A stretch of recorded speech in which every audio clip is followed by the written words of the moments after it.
« Ne touchez pas à ma voiture !» cria le milliardaire en lançant un regard furieux à l'homme sans abri qui se tenait à proximité. Il ignorait que cet inconnu allait sauver son hypercar de 4,2 millions de dollars et bouleverser complètement sa vision du monde. Au milieu de la zone industrielle, de la fumée s'échappait du moteur de la Quantum Apex, tandis que Ricardo De Santis, puissant magnate de la tech, appelait désespérément à l'aide. Personne ne répondait. Une foule commença à se rassembler. Le moteur exclusif, impossible à réparer en dehors de son usine, émettait un bruit anormal, métallique et inquiétant.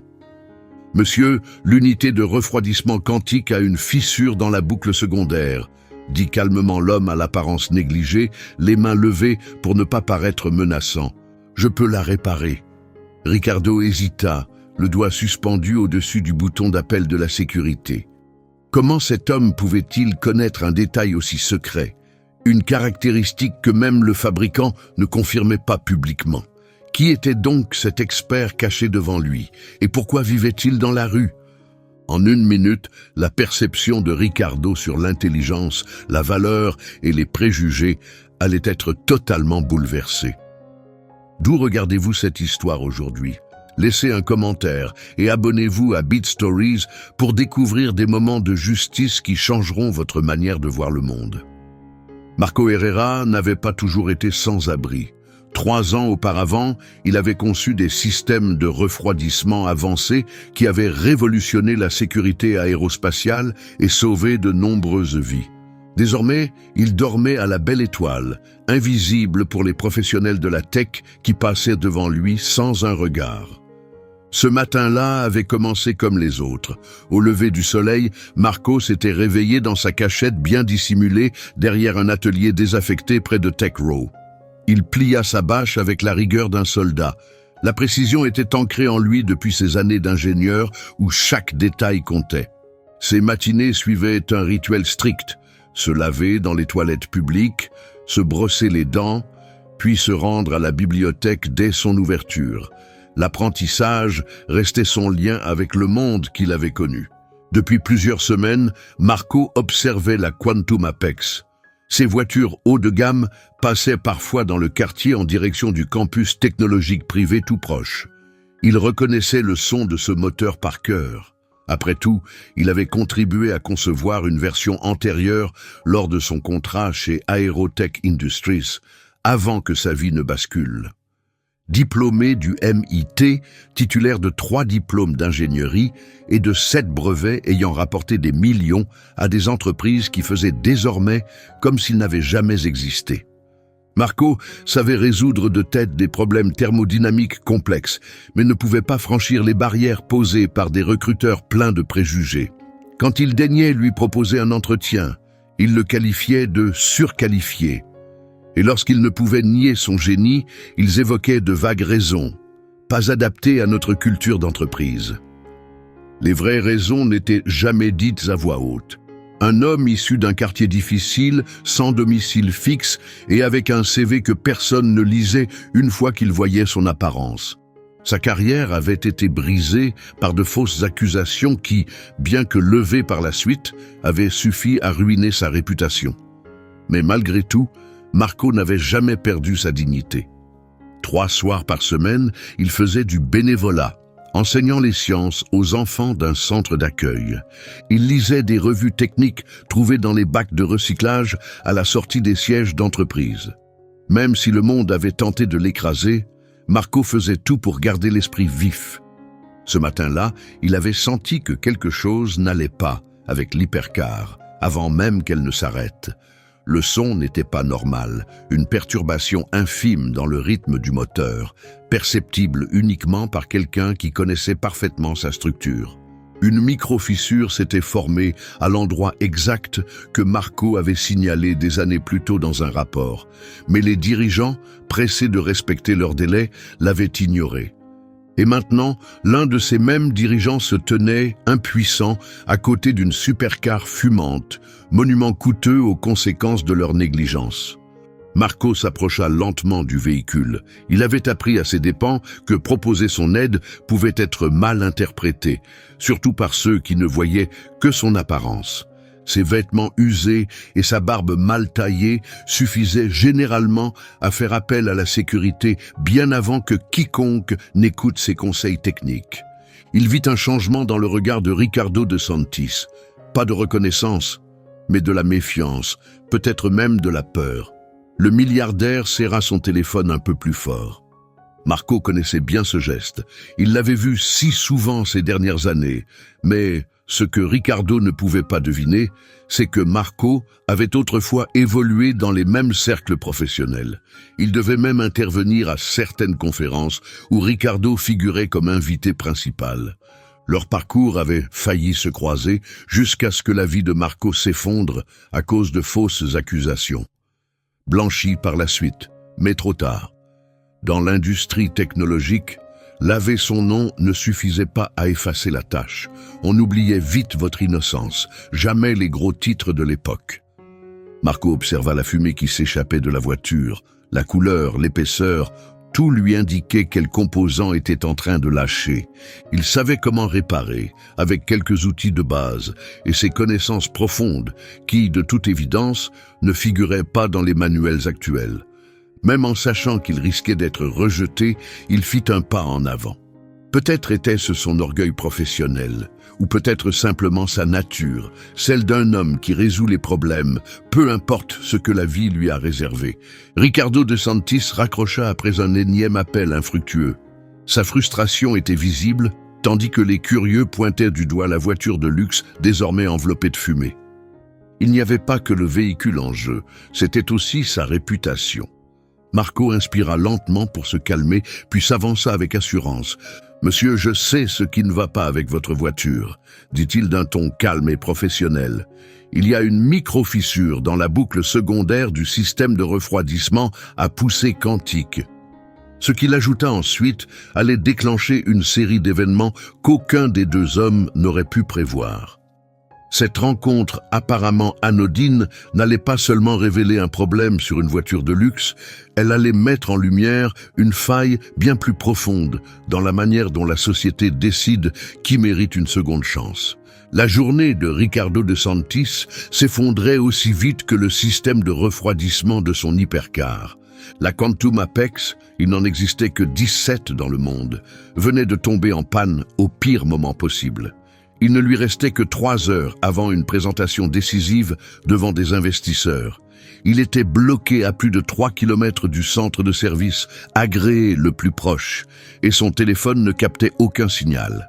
« Éloignez-vous du véhicule », dit Ricardo d'un ton sec sans le regarder. Sa voix portait l'assurance d'un homme habitué à donner des ordres et à être obéi sans discussion. La foule avait doublé.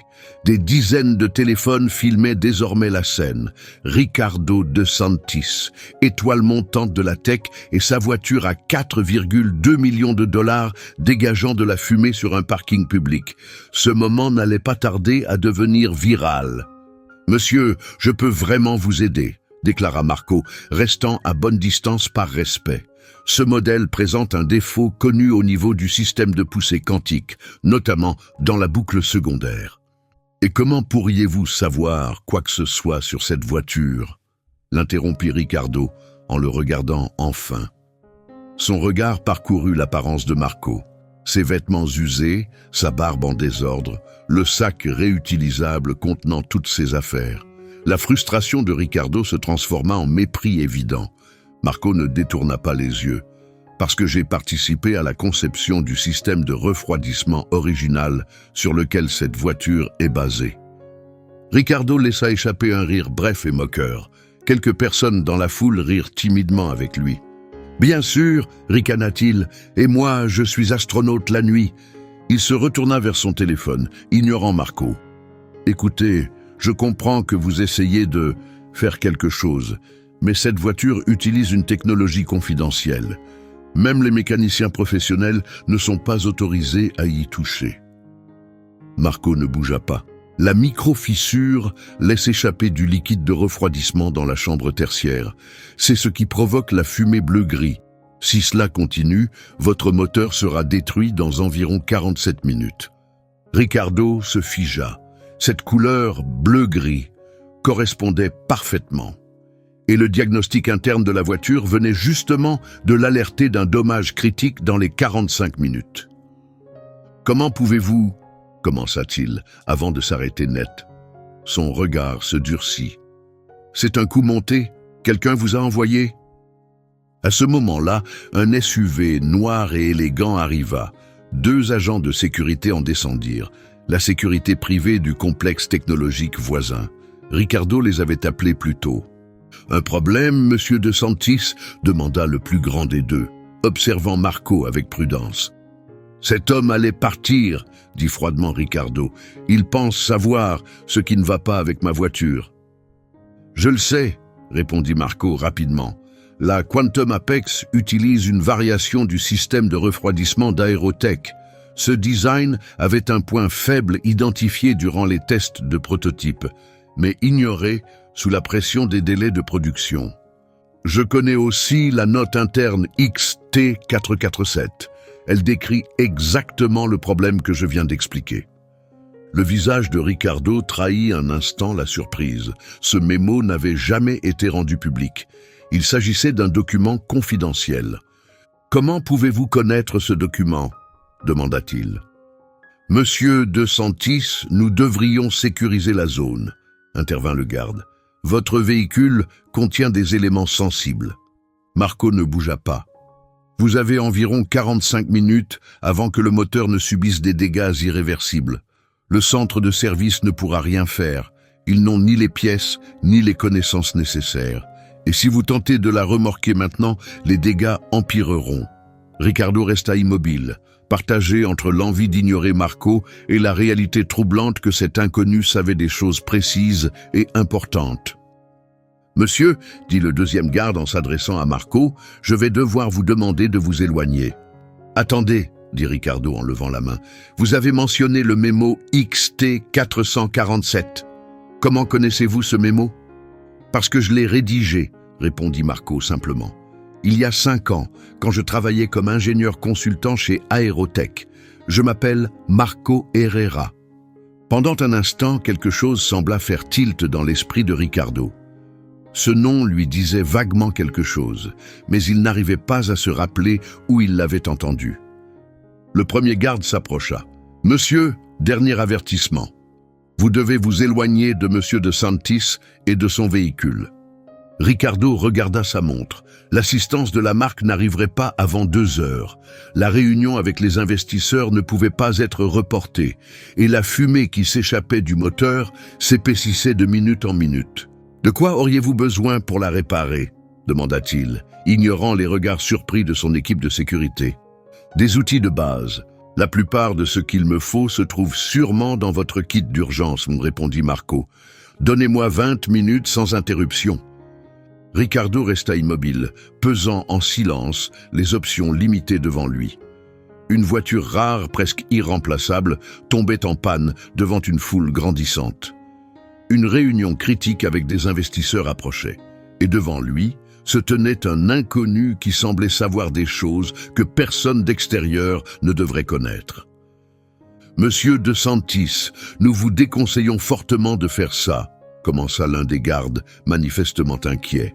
« Vérifiez son identité, » coupa sèchement Ricardo. « Faites une vérification complète de ses antécédents. » Le deuxième garde emmena Marco à l'écart pendant que le premier parlait discrètement dans sa radio.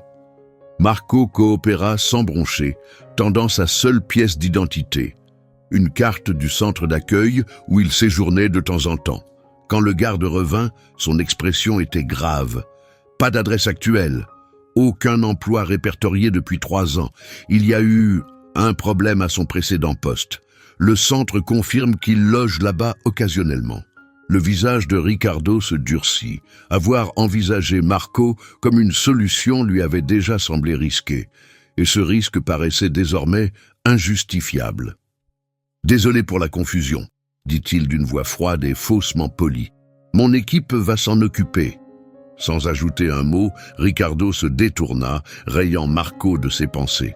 Mais ce qui allait suivre prouverait à quel point les jugements hâtifs peuvent être erronés et à quelle vitesse tout peut changer lorsqu'une personne, sans rien à perdre, tente une main salvatrice.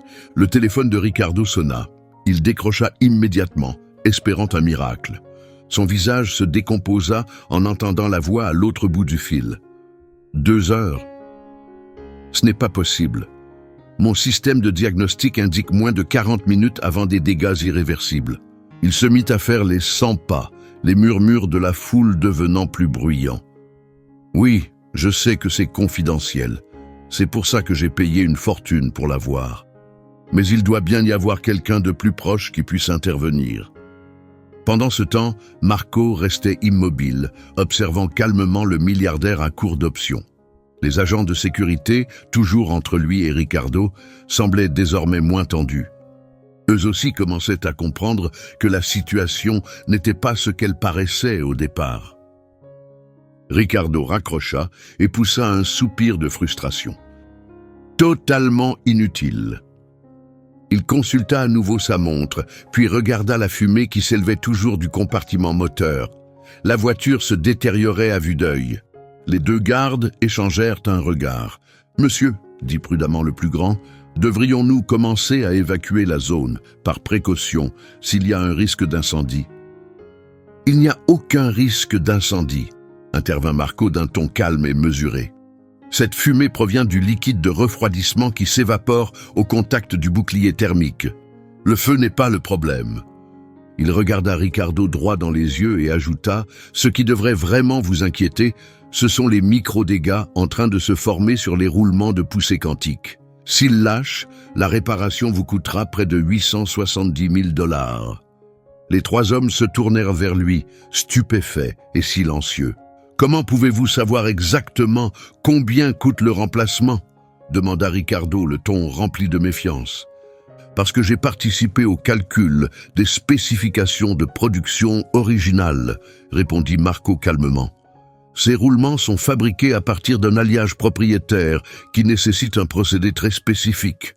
Seules 2 usines dans le monde peuvent les produire et le délai est d'environ 11 semaines. » Le visage de Ricardo se crispa, partagé entre doute et intérêt croissant. « Ces informations ne sont pas publiques. »« Non, » confirma Marco. « Elles ne le sont pas. » Le garde le plus grand se pencha vers Ricardo. « Monsieur, nous pouvons appeler la police si cet homme vous importune. » Ricardo écarta la suggestion d'un geste. Toute son attention était désormais fixée sur Marco.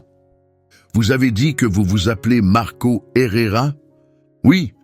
Et vous affirmez avoir travaillé chez Aerotech Industries. »« Je n'y ai pas seulement travaillé, » répondit Marco d'un ton toujours posé. « J'ai dirigé la division thermodynamique qui a développé le premier système de refroidissement, celui sur lequel le moteur de votre voiture est basé. » Il ne se vantait pas, il énonçait simplement les faits. Brevet numéro AT5729QX. Il a été déposé il y a 5 ans. La Quantum Apex utilise une version modifiée de ce design, même structure de base. Les yeux de Ricardo s'écarquillèrent. Ce numéro de brevet n'était pas quelque chose qu'un inconnu pourrait deviner. Il fit un pas en avant et baissa la voix. « Si ce que vous dites est vrai, alors pourquoi est-ce que vous... » Ricardo fit un geste vague, hésitant à finir sa phrase.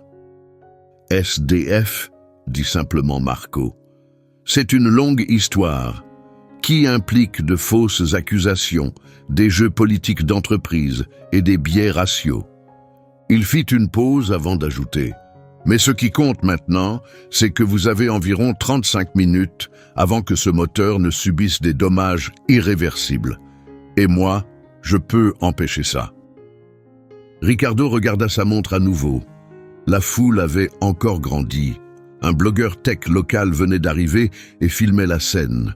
La réunion avec les investisseurs, cruciale pour lui, s'éloignait de plus en plus. « Qu'est-ce que vous feriez exactement ?» demanda Ricardo, sa voix montrant pour la première fois un signe d'hésitation. « Je devrais accéder à la boucle de refroidissement secondaire, évacuer le liquide contaminé, sceller la fissure et recharger le système », expliqua Marco avec clarté et efficacité. Avec les outils de votre kit d'urgence et peut-être 2 ou 3 articles du magasin en face, je pourrais le faire en moins de 20 minutes. Ricardo semblait encore dubitatif. Ce n'est pas possible. Les ingénieurs qui ont conçu cette voiture affirment que la réparation nécessite un laboratoire contrôlé et des outils spécialisés. Ils compliquent les choses, répondit Marco. C'est un problème basique de mécanique des fluides. Certes, le liquide de refroidissement est propriétaire, mais il existe une solution simple. L'un des gardes, qui écoutait attentivement, prit soudain la parole. « Monsieur, je crois le reconnaître. Il enseigne l'ingénierie au centre d'accueil de l'Ouest. Il fait du bénévolat avec les enfants. » Marco hocha légèrement la tête en signe de confirmation. « Et il sait vraiment ce qu'il fait ?» demanda Ricardo, dont le ton commençait à s'adoucir. « La responsable du centre dit que c'est un génie, » répondit le garde. « Je n'avais pas fait le lien jusqu'à maintenant. » Ricardo recommença à faire les 100 pas, visiblement tiraillé. Le temps passait. La fumée ne diminuait pas. Le diagnostic embarqué de la voiture indiquait désormais seulement 31 minutes avant la défaillance critique. « Très bien, » dit-il à Marco. « Je ne veux pas que vous répariez quoi que ce soit pour l'instant. Détaillez-moi simplement ce qui se passe à l'intérieur du moteur et ce que vous feriez. » Marco acquiesça et s'approcha avec précaution de la voiture. Il ne la toucha pas. Il montra simplement à travers les grilles de ventilation tout en expliquant. Le moteur à poussée quantique utilise 3 boucles de refroidissement distinctes, primaire, secondaire et tertiaire, chacune conçue pour résister à plus de chaleur que la précédente. La boucle secondaire contient le nano-refroidissant spécialisé. Ce liquide empêche les roulements de poussée de se déstabiliser sous charge quantique. Il désigna précisément une zone près de l'ouverture. Il y a probablement une fissure ici qui permet au liquide de s'infiltrer dans la boucle tertiaire. Lorsqu'il touche le bouclier thermique, il se vaporise. C'est la fumée que vous voyez. Le visage de Ricardo changea. Son doute initial laissait place à une réelle stupéfaction. Marco poursuivit, décrivant chaque pièce avec une précision parfaite. L'emplacement des composants, leur rôle exact et même les matériaux spécifiques qui les constituaient. Ce n'étaient pas des suppositions. Il parlait comme quelqu'un qui les avait conçus. Le guide de réparation de l'usine prévoit le pire et demande un démontage complet, ajouta Marco. Mais d'après le type de fuite, on peut isoler la zone touchée, appliquer un agent de liaison thermique pour la sceller et remettre le système en marche sans tout démonter. Ricardo n'était pas novice. Il comprenait suffisamment pour savoir que Marco ne bluffait pas. Son savoir technique était authentique. « Et où trouveriez-vous un agent de liaison thermique, là, tout de suite ?» demanda Ricardo en plissant les yeux. Marco esquissa un léger sourire, le premier jusqu'ici. Votre kit d'urgence devrait contenir un scellant standard, mélangé avec du graphite nanoparticulaire issu d'une marque précise de crayon vendu dans le magasin en face. On peut fabriquer un composé temporaire assez solide pour tenir jusqu'à une vraie réparation. Ricardo le fixa incrédule. « Vous allez réparer mon hypercar de plusieurs millions avec de la mine de crayon ?»« Du graphite, » corrigea Marco, « avec une densité et un profil nanoparticulaire spécifiques. Oui, combiné à votre scellant d'urgence et appliqué avec précision, » ajouta Marco. « Ça fonctionnera. » Il haussa légèrement les épaules. L'ingénierie, c'est juste résoudre des problèmes avec ce qu'on a sous la main. Les gardes de sécurité, autrefois tendus et méfiants, regardaient désormais Marco avec un soupçon d'admiration. Autour d'eux, la foule s'était tue, sentant que quelque chose de sérieux se jouait. Ricardo regarda une fois de plus sa montre. Il restait seulement 28 minutes avant que le système ne lâche complètement. Sa réunion décisive avec les investisseurs était désormais dans moins de 3 heures. L'équipe du constructeur n'arriverait pas à temps. Il n'y avait pas d'autre solution. C'était maintenant ou jamais. « Si vous abîmez ma voiture, » commença Ricardo. « Elle est déjà endommagée, » répondit Marco calmement, « et la situation ne fait qu'empirer. La vraie question c'est, allez-vous me laisser la réparer avant que les dégâts ne deviennent irréversibles ?» Ricardo inspira profondément, puis prit sa décision. Il se pencha et déverrouilla le capot. « Voyons ce que vous pouvez faire avec de la mine de crayon et un miracle. » Mais ce qui allait se passer ensuite serait le véritable tournant. Et aucun des deux hommes ne pouvait imaginer à quel point leur vie allait changer. Dans un léger sifflement, le capot de la Quantum Apex se souleva, révélant un réseau dense de composants complexes et de technologies avancées. La foule murmura d'admiration. Rares étaient ceux qui avaient déjà vu l'intérieur d'une voiture aussi exclusive. Marco s'avança avec assurance, scrutant le compartiment moteur d'un regard précis et expérimenté. « Il me faut votre kit d'urgence », dit-il, concentré maintenant que Ricardo lui avait donné le feu vert. Ricardo sortit sans hésiter un étui élégant en fibre de carbone du coffre et le lui tendit. Marco l'ouvrit et en examina rapidement le contenu. « Ça couvrira la plupart de mes besoins. L'un de vos gardes devra aller chercher les crayons que j'ai mentionnés. »« Stettler Mars lumographe, dureté 8B, précisa-t-il. Le garde le plus petit regarda Ricardo pour confirmation. Ce dernier hocha la tête. « Allez-y, vite !» Pendant que le garde partait, Marco commença à disposer les outils nécessaires. Ses gestes étaient rapides, précis, parfaitement maîtrisés. Chaque mouvement fluide et réfléchi, comme quelqu'un qui avait répété cette procédure des centaines de fois. Ricardo observait attentivement son scepticisme, laissant place à une fascination silencieuse. Cet homme, qu'il avait pris pour un vagabond, ressemblait désormais à un ingénieur de très haut niveau. « La micro-fissure devrait apparaître dès que je retire ce panneau d'accès », expliqua Marco en choisissant un outil précis dans le kit. Le liquide de refroidissement est transparent, mais il laisse une trace caractéristique. Cela nous mènera directement à la fuite. Ricardo acquiesça instinctivement, se surprenant à faire confiance à son explication. « Combien de temps avez-vous travaillé chez Aérotech ?» demanda-t-il. « 3 ans comme ingénieur thermique principal, répondit Marco sans s'interrompre, puis 2 autres comme consultant, jusqu'à ce que tout s'effondre. Qu'est-ce qui s'est passé ? Marco s'arrêta pour la première fois. Il y a eu un incident lors d'un test. Mon équipe a été blâmée. Il reprit le travail. Plus tard, on a découvert que la direction avait ignoré nos protocoles de sécurité. Mais à ce moment-là, ma réputation était déjà détruite. Ses mains restaient sûres et précises en retirant le panneau. Ces composants sont conçus pour résister à toute manipulation. Il leva les yeux. Je peux utiliser la lampe de votre téléphone. Ricardo lui tendit l'appareil et tint la lumière comme demandé. Lorsque Marco retira avec précaution le petit couvercle, un léger sifflement devint audible. « La voilà !» dit-il en montrant une fissure presque invisible d'où s'échappait de la vapeur.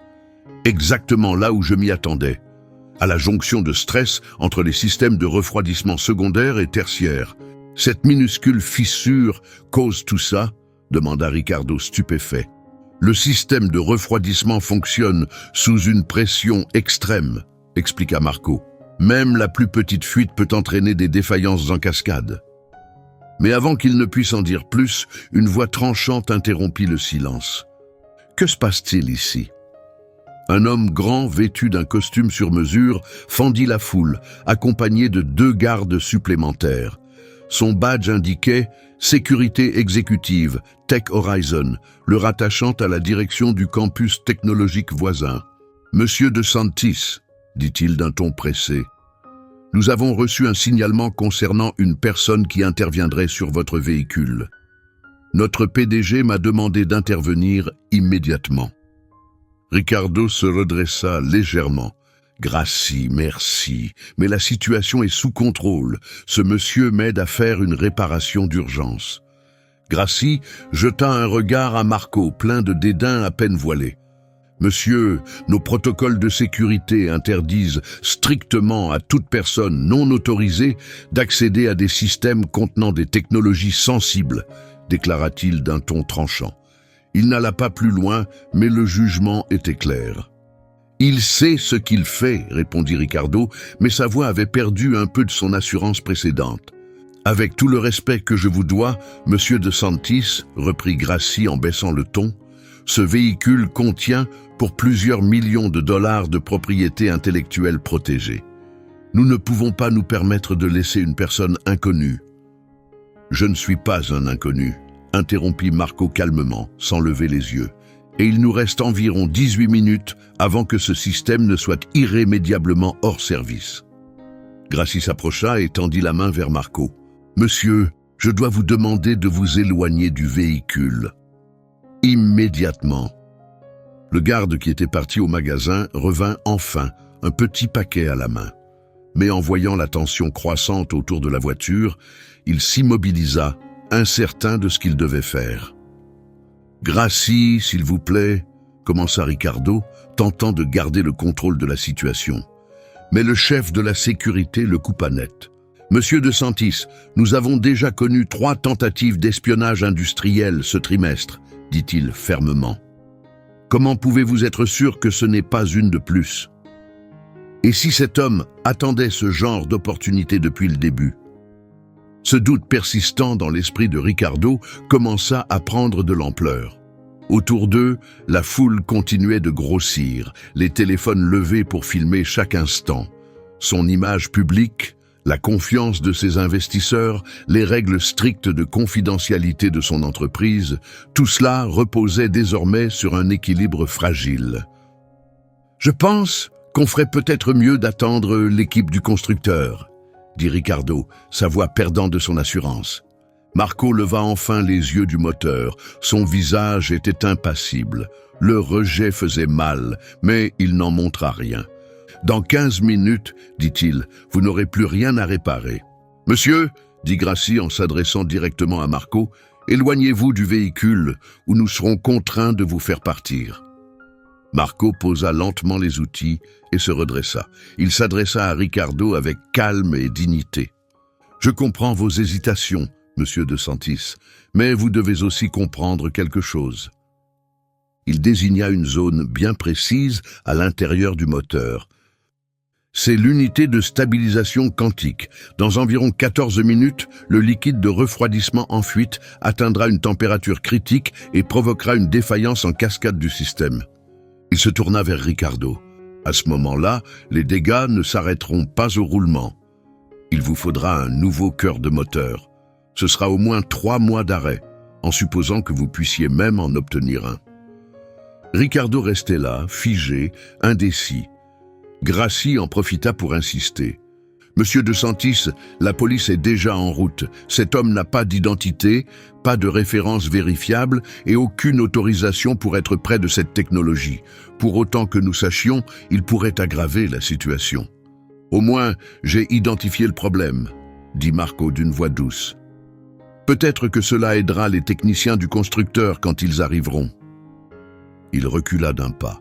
Sa posture restait digne, sa fierté intacte malgré le rejet. À ce moment-là, le garde qui était allé chercher les crayons s'approcha enfin de Ricardo et lui parla discrètement.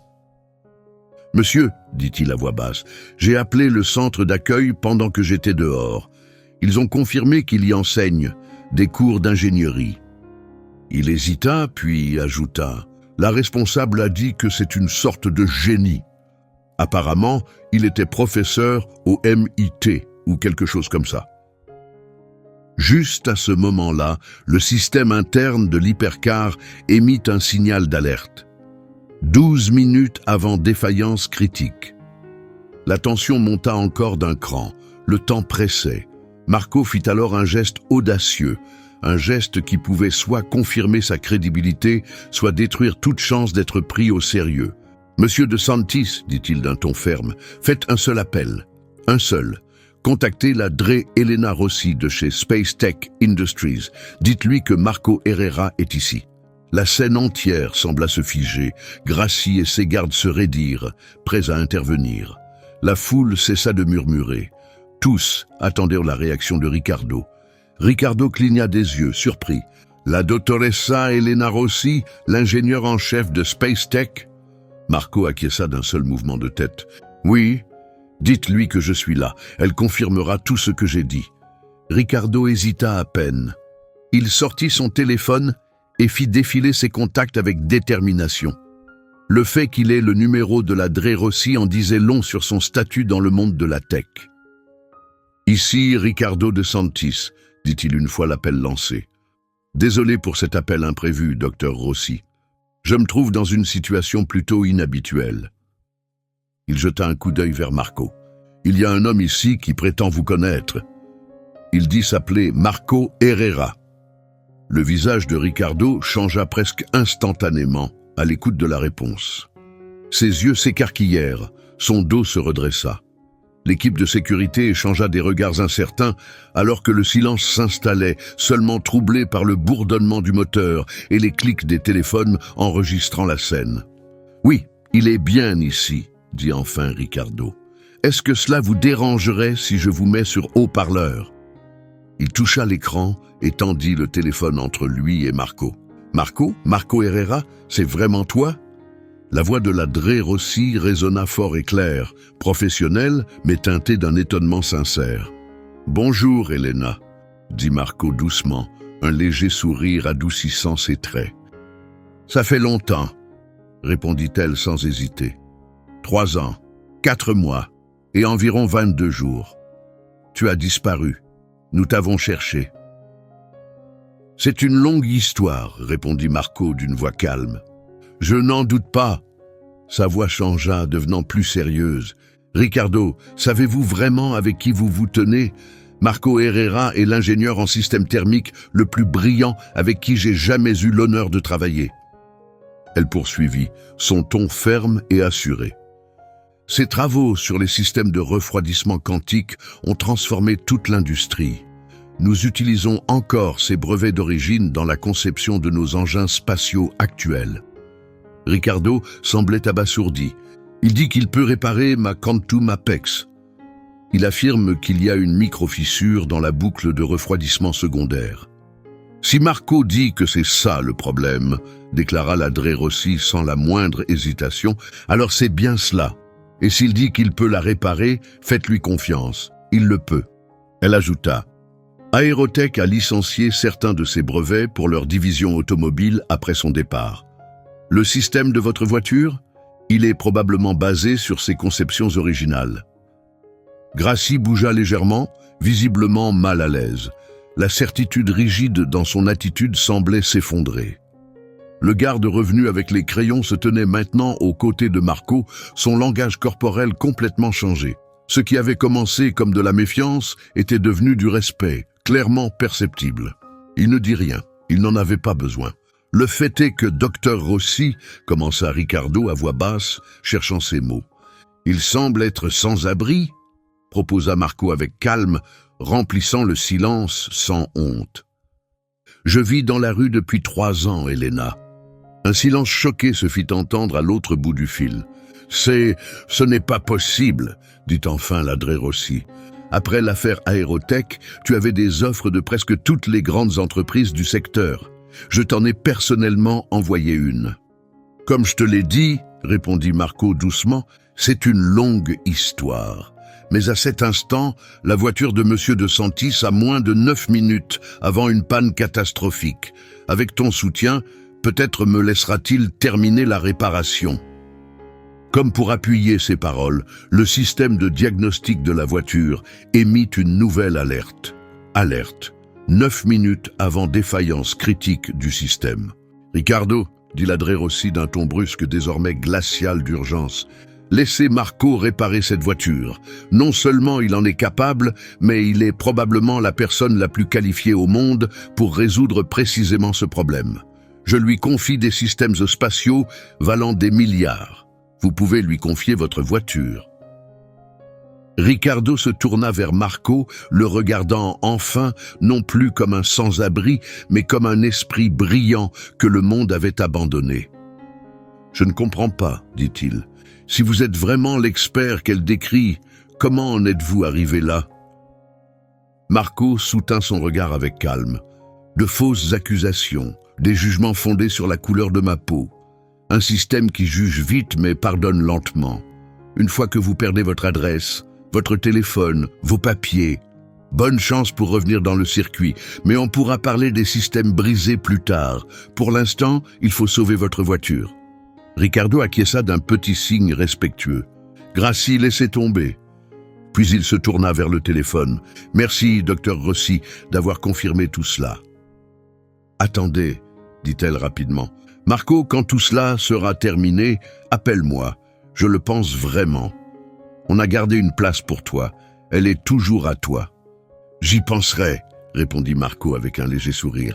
« Au revoir, Elena. » Ricardo mit fin à l'appel et se tourna vers lui. « Je vous dois des excuses. » « Ce que vous me devez, » répondit Marco en se dirigeant déjà vers la voiture, « c'est la chance de terminer ce que j'ai commencé. Et les crayons. » Le garde lui tendit rapidement le paquet. Marco l'ouvrit avec soin, sélectionnant un crayon d'un œil averti, comme s'il savait exactement ce qu'il cherchait. « Celui-ci est parfait, » dit-il. Alors qu'il reprenait son travail, l'atmosphère autour de la voiture changea une fois de plus.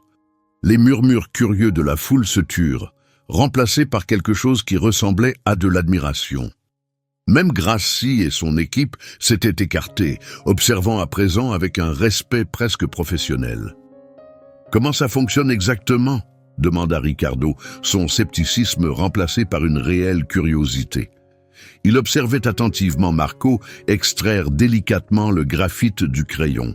« Le scellant de votre kit est prévu pour des réparations temporaires basiques du système principal de refroidissement, » expliqua Marco, ses mains agiles et sûres. « Mais en l'enrichissant avec des nanoparticules de graphite de cette densité et qualité spécifiques, je peux créer un agent de liaison compatible avec l'alliage utilisé dans le système de refroidissement secondaire. » Il mélangea les matériaux dans un petit récipient du kit, avec la précision méthodique d'un ingénieur expérimenté.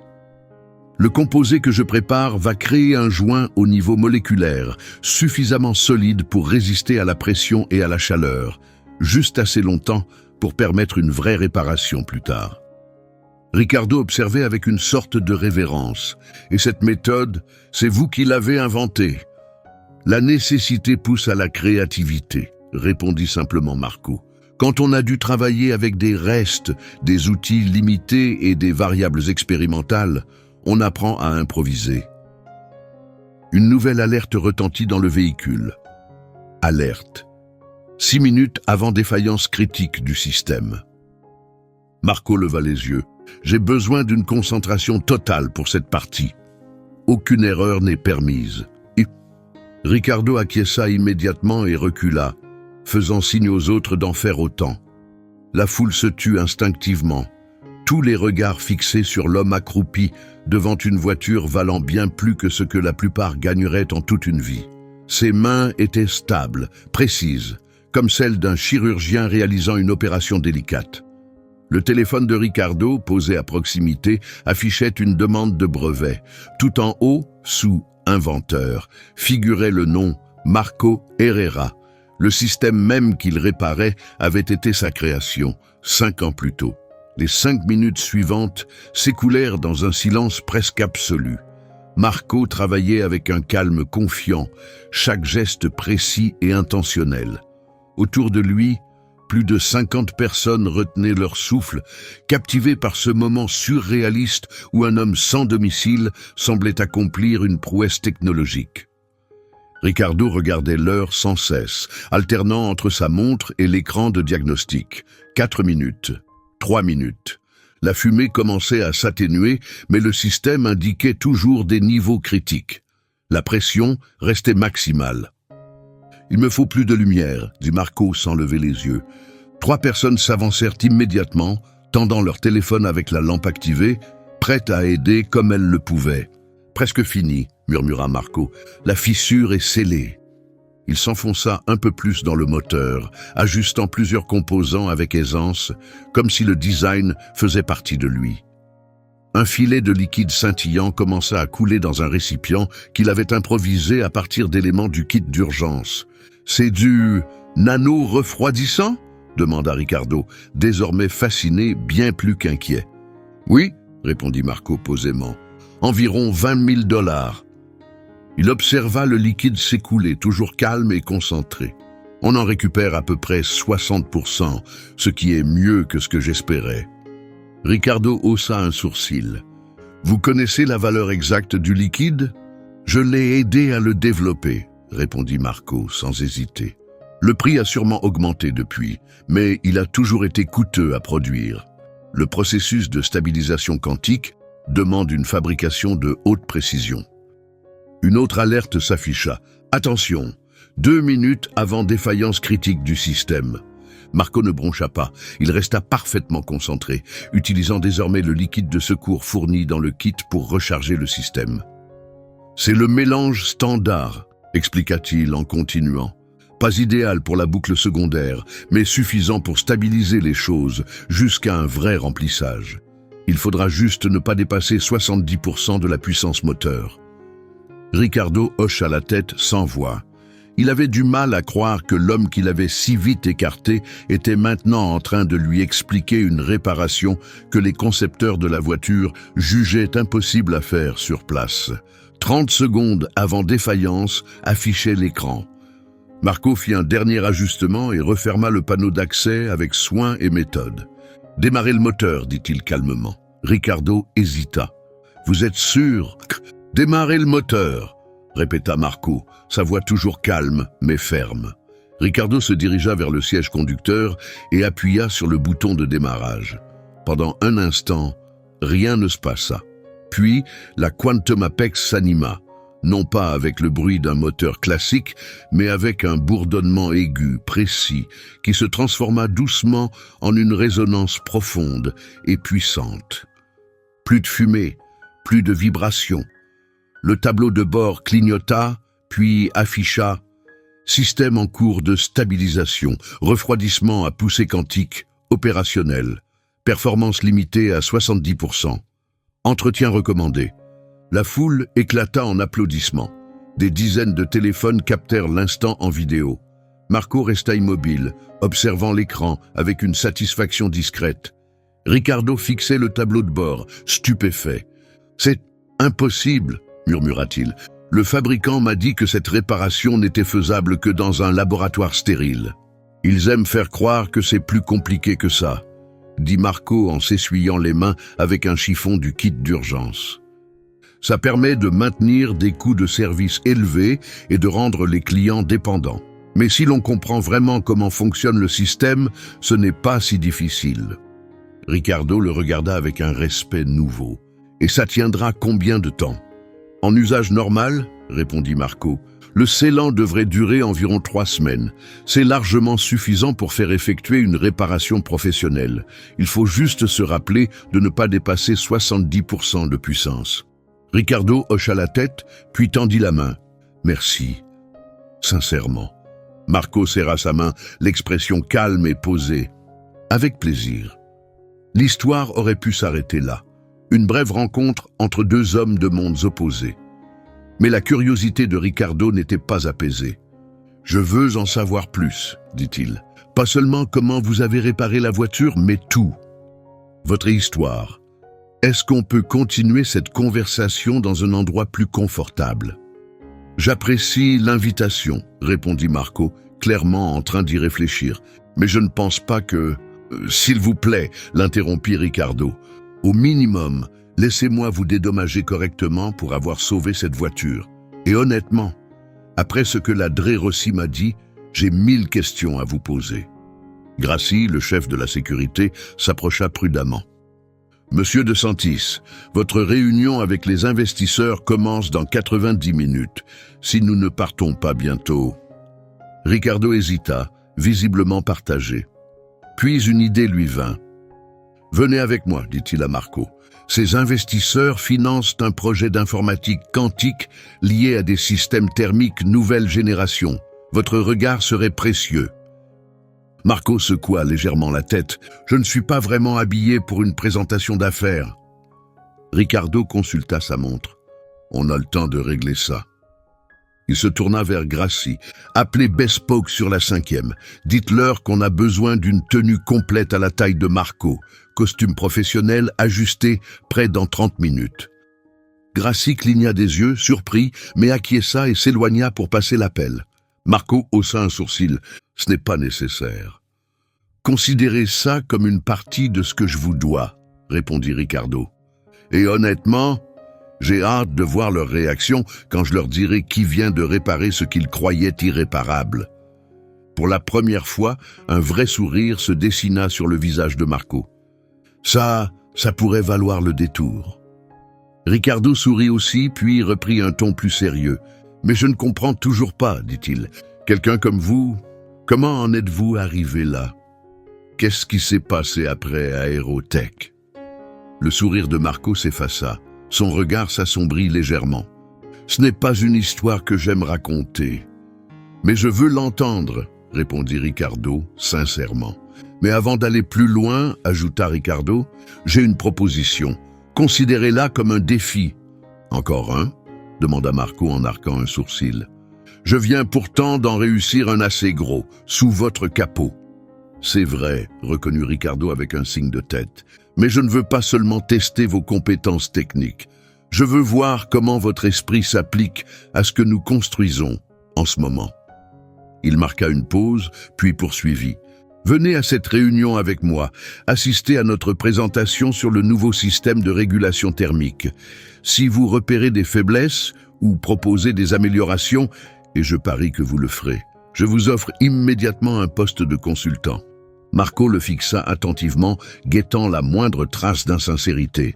« Et si je ne suis pas intéressé ? Alors je vous paierai quand même correctement pour ce que vous avez fait aujourd'hui, » répondit Ricardo sans hésiter. « Mais j'ai comme le pressentiment que ce qu'on fait va vous intriguer. » Ce qui se passa ensuite prit tout le monde de court. En à peine 20 minutes, un homme autrefois rejeté par l'élite technologique était sur le point de réintégrer le monde même qui l'avait exclu. La transformation était stupéfiante. Dans la cabine privée de Bespoke sur la 5e avenue, Marco réapparut métamorphosé. Le costume sur mesure couleur anthracite épousait parfaitement sa silhouette, mettant en valeur son allure fine et athlétique. Sa barbe avait été taillée avec soin, ses cheveux coiffés avec élégance. Il se tenait droit, projetant assurance et prestance. Même les employés de la boutique lui jetèrent des regards discrets d'admiration. Ricardo l'examina avec satisfaction. « Là, tu ressembles enfin à l'ingénieur brillant que tu as toujours été. » Marco ajusta les poignets de ses manches avec minutie.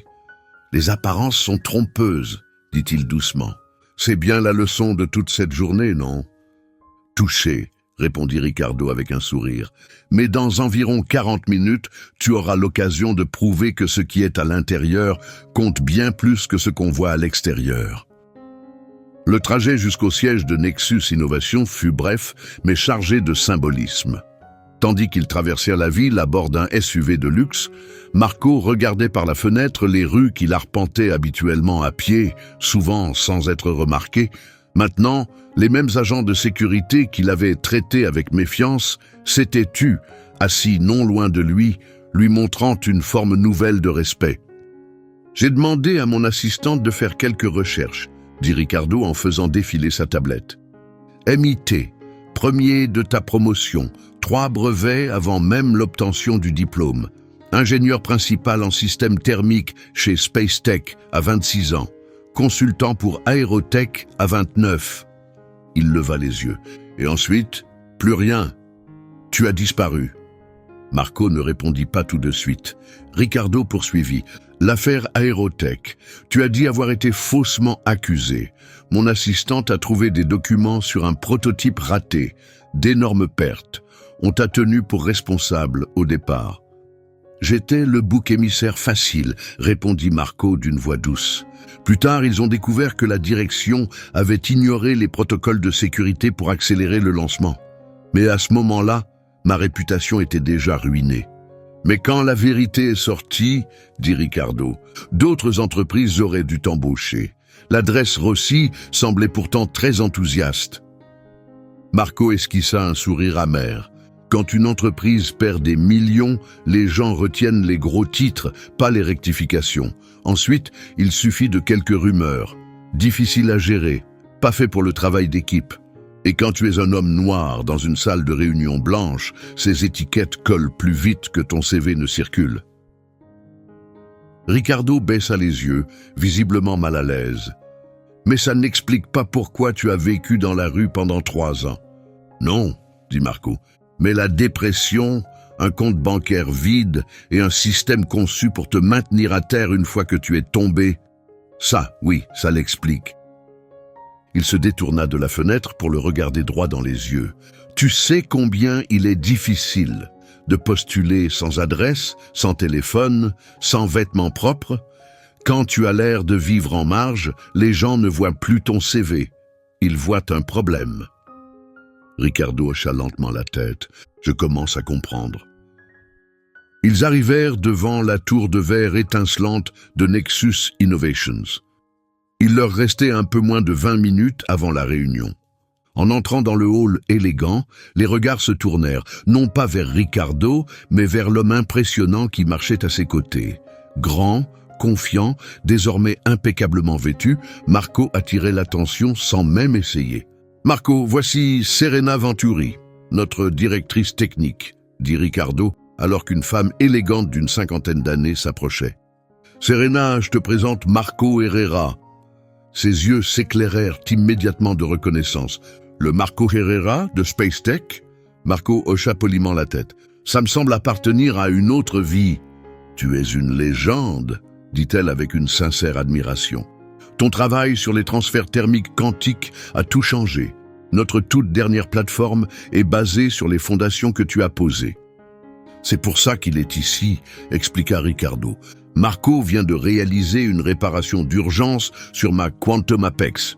Il a colmaté une fissure dans la boucle de refroidissement secondaire, alors même que le fabricant disait que c'était irréparable sur le terrain. » Les sourcils de Serena se levèrent. « Tu as réparé ce sous-système sur place ?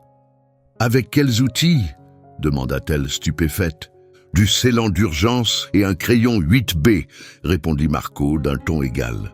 Serena cligna des yeux, puis, contre toute attente, elle éclata de rire, ravie. « C'est incroyable, » dit-elle, les yeux grands ouverts. Les nanoparticules de graphite se liraient parfaitement à la base polymère du scellant. Compatibilité moléculaire, bien sûr. Elle secoua la tête visiblement ébahie. « Pourquoi n'y avons-nous pas pensé ? Les idées simples échappent souvent quand on est trop plongé dans la complexité, » répondit Marco avec un sourire discret. « Parfois, il faut un regard neuf. » Ricardo consulta sa montre. « Les investisseurs sont en train d'arriver. »« On y va ?» En entrant dans la salle de conférence moderne, les conversations parallèles cessèrent immédiatement. Une douzaine d'investisseurs, tous en costume, tournèrent leur attention vers l'inconnu qui marchait aux côtés de Ricardo. Ricardo s'avança avec assurance. « Mesdames et messieurs, avant de commencer, j'aimerais vous présenter quelqu'un de très spécial. Voici Marco Herrera, l'inventeur du système de refroidissement à poussée quantique qui a révolutionné l'aérospatiale il y a 5 ans, et l'homme qui vient de sauver ma voiture, jugée irréparable, avec de la mine de crayon et un peu de génie. » Des murmures parcoururent la salle, alors que les paroles de Ricardo commençaient à faire leur effet. Il ne s'agissait pas seulement d'une voiture, il s'agissait du génie oublié d'un homme relégué aux marges, et ce qui se déroula dans cette salle au cours des 2 heures suivantes allait devenir légendaire dans toute la Silicon Valley. Alors que l'équipe de Nexus Innovations présentait son nouveau système de régulation thermique pour l'informatique quantique, Marco resta assis en silence, écoutant attentivement, prenant quelques notes de temps à autre. Il ne dit pas un mot jusqu'à ce qu'on l'invite à s'exprimer. Quand il prit la parole, ce fut clair, concis, pendant exactement 7 minutes. En ce temps, il identifia 3 failles majeures dans l'architecture actuelle du système. Pour chacune, il proposa des solutions élégantes et pratiques. Ensuite, il suggéra une modification qui permettrait d'augmenter l'efficacité du système de 34% tout en réduisant les coûts de production. Lorsqu'il eut terminé, la pièce resta figée. Puis vinrent les questions, des dizaines. Ce qui suivit fut une plongée de 2 heures en profondeur, durant laquelle Marco guida certains des esprits les plus brillants de la tech à travers une vision qu'aucun d'eux n'avait encore envisagée. Quand le dernier investisseur quitta la salle, tous s'étaient engagés à augmenter leur financement.